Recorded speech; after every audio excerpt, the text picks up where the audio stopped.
Տասնյակ երկրներ արժանացել են Թրամփի բարեհաճությանը, բացառությամբ Չինաստանի։ Միացյալ Նահանգների նախագահը 90 օրով հետաձգել է մաքսատուրք բարձրացնելու որոշումը 75 երկրի համար, այն երկրների, որոնք ԱՄՆ նախագահի որոշումից հետո կապ են հաստատել ամերիկյան կողմի հետ մաքսատուրքերի հարցով։ Վստահելի է Թրամփը, որ երկուշաբթի ասում էր, թե հին մաքսատուրքերին վերադարձ չի լինելու, իսկ հինգշաբթի հետ քայլ է անում, Սպիտակ տան ղեկավարին հարցրել են լրագրողները։ Պետք է մի փոքր ճկունություն ցուցաբերել։ Ես կարող եի հայտարարել, թե ի վիճակի եմ անցնել պատի միջով եւ քայլել դեպի պատը։ Բայց մենք չենք կարող անցնել պատի միջով։ Երբեմն պետք է անցնենք պատի տակով, շրջանցենք պատը կամ թռչենք պատի վրայով։ Քանի Թրամփը պատը շրջանցելու միտք ունի, Եվրամիությունը ոտքը կախ է գցել, հետաձգել է հակաքայլը, որը պատրաստվում էր կիրառել ապրիլի 15-ից ալյումինի եւ պողպատի նկատմամբ Թրամփյան մաքսատուրքերին ի պատասխան։ Եվրահանձնաժողովի նախագահ Ուրսուլա ֆոն դեր Լայենը բանակցելու շանս է տեսնում։ Մենք ցանկանում ենք բանակցությունների պատուհան բացել, եթե արդյունքը չբավարարի, կանցնենք հակաքայլերին։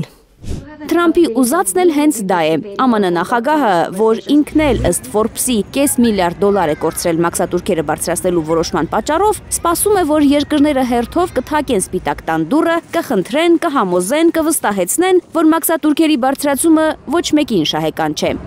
Միայն Չինաստանն է ամերիկյան մաքսատուրքերին հայելային պատասխանել ու մերժել բանակցելու Թրամփի հրավերը։ Այսօրվանից ուժի մեջ է մտել ամերիկյան ապրանքի նկատմամբ Չինաստանի սահմանած 84% մաքսատուրքը։ Սպիտակ տունը նախ 104, հետո 125%-ի է հասցրել մաքսատուրքը Չինաստանից նահանգներ մտնող ապրանքի համար։ Թրամփը այդուհանդերձ սպասում է, որ Սի Ցզինփինը կզանգի իրեն։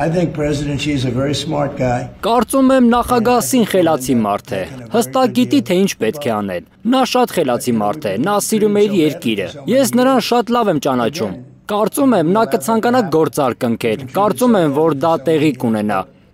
Մենք ինչ-որ պահի հեռախոսազանգ կստանանք։ Պեկինը վստահ է, այս առևտրային պատերազմը Վաշինգտոնի համար կավարտվի անհաջողությամբ։ Չինաստանի արտաքին գործերի նախարարությունը հայտարարել է, որ Պեկինը շահագրգռված չէ մենամարտով, բայց չի վախենա, եթե Միացյալ Նահանգները շարունակի իր մաքսատուրքերի սպառնալիքները։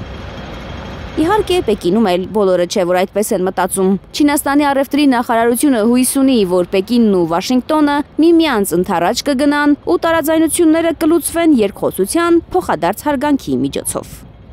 Թերեզա Կադաևչյան, Նորայր Հակոբյան, Հայլուր։